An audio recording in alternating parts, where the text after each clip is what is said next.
So as for the Patriots' defensive backfield, I'm just curious what you guys think we can take away from Gilmore and Butler's performance against New York this past week, because they did seem to show improvement, and each of them have had their own fair share of struggles this season, but I feel like this is a big one where it's like, well, it was against Petty and the Jets. Yeah, it was. I think it was.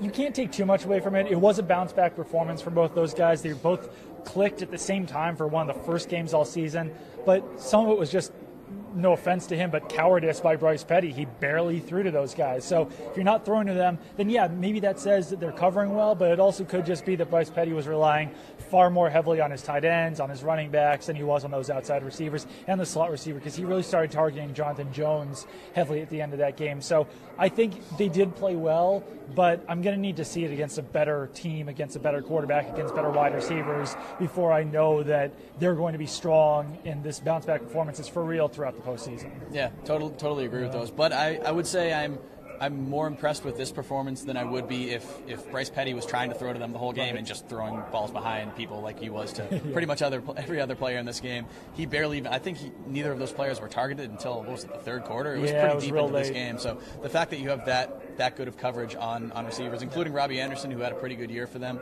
is pretty, it's noteworthy.